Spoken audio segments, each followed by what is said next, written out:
Illegal ઇમિગ્રન્ટ્સનું હવે આઈસથી બચવું વધારે મુશ્કેલ થઈ ગયું છે, કારણ કે હાલ ફેડરલ એજન્ટ્સ એક એવી મોબાઈલ એપનો ઉપયોગ કરી રહ્યા છે કે જેનાથી કોઈનો પણ ફોટોગ્રાફ લઈને ગણતરીની સેકન્ડોમાં જ તેના ઇમિગ્રેશન સ્ટેટસ સહિતની તમામ માહિતી મેળવી શકાય છે.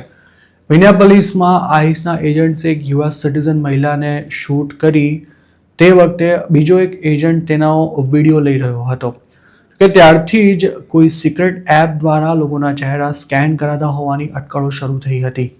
ત્યારબાદ આઈસના એજન્ટ્સના એવા અનેક વિડીયો પણ ટિકટોક સહિતના પ્લેટફોર્મ્સ પર શેર થઈ રહ્યા છે કે જેમાં તેઓ આ એપનો ઉપયોગ કરતા નજરે પડે છે. DHS ઇમિગ્રેશન એન્ફોર્સમેન્ટ માટે આવી કોઈ એપ ઉપયોગમાં લેવાઈ રહી છે કે કેમ તેને લગતો કોઈ ચોક્કસ ખુલાસો નથી કર્યો, પણ હવે કદાચ આ વાત સિક્રેટ નથી રહી. CNNના એક રિપોર્ટ અનુસાર ઇમિગ્રેશન એન્ફોર્સમેન્ટ માટે તૈનાત કરાતા એજન્ટ સરકારી ફોનની સાથે સાથે પર્સનલ ફોન્સનો પણ ઉપયોગ કરતા હોય છે. આ ફોનમાં ફેશિયલ રેકગ્નિશન સોફ્ટવેર અથવા એપ ઇન્સ્ટોલ કરાયેલા હોય છે, તેમજ ફોન દ્વારા લેવાયેલા વિડીયો કે ફોટોનો ઉપયોગ કાર્યવાહીનું ડોક્યુમેન્ટેશન કરવા માટે પણ થાય છે.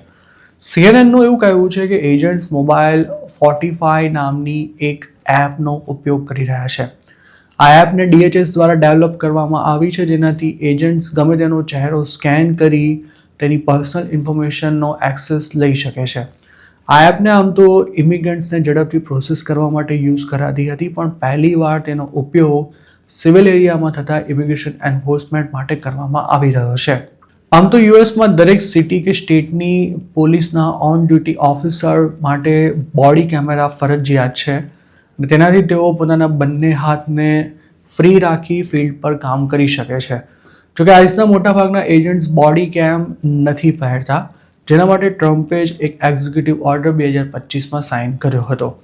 આઈસના એજન્ટ્સ ચાલુ ઓપરેશનનું પોતાના ફોનમાં વિડીયો રેકોર્ડિંગ કરે તેમાં કોઈ કાયદાનો ભંગ નથી થતો, પરંતુ આ રેકોર્ડિંગ સરકારી ફોનમાં જ થવું જોઈએ તેવું એજન્સીના કેટલાક પૂર્વ ઓફિસર્સનું માનવું છે. DHS ફેશિયલ રેકગ્નિશન સોફ્ટવેરનો ઉપયોગ કઈ રીતે કરી શકાશે તેને લગતી કોઈ ગાઈડલાઈન બનાવી રહ્યું છે કે કેમ તેની પણ સત્તાવાર માહિતી ઉપલબ્ધ નથી. યુએસમાં જેમ ઇમિગ્રેશન એન્ફોર્સમેન્ટ આક્રમક અને વિવાદાસ્પદ બની રહ્યું છે, તેમ આઈસના એજન્ટ્સ પણ હવે કદાચ પહેલીવાર પોતાની કાર્યવાહીના વિડીયોઝ લેતા જોવા મળી રહ્યા છે. ટ્રમ્પ એડમિનિસ્ટ્રેશન એલિયન્સની ધરપકડ અને ડિટેન્શનના વિડીયોઝ પણ સોશિયલ મીડિયા પર મોટા પાયે શેર કરી રહ્યું છે, જેના ફૂટેજ આઈસના એજન્ટ્સ દ્વારા જ પૂરા પાડવામાં આવે છે. અત્યાર સુધી એજન્સી વિડીયોગ્રાફર્સને સાથે રાખીને ઇમિગ્રેશન એન્ફોર્સમેન્ટ કરતી હતી, પણ હવે એજન્ટોને જ ફોન પકડાવીને રેકોર્ડિંગ કરવા માટે કહી દેવાયું છે. આ અંગે વ્હાઇટ હાઉસનું એવું કહેવું છે કે જે હકીકત છે તેને શેર કરવા માટે સરકાર દરેક સાધનોનો ઉપયોગ કરશે.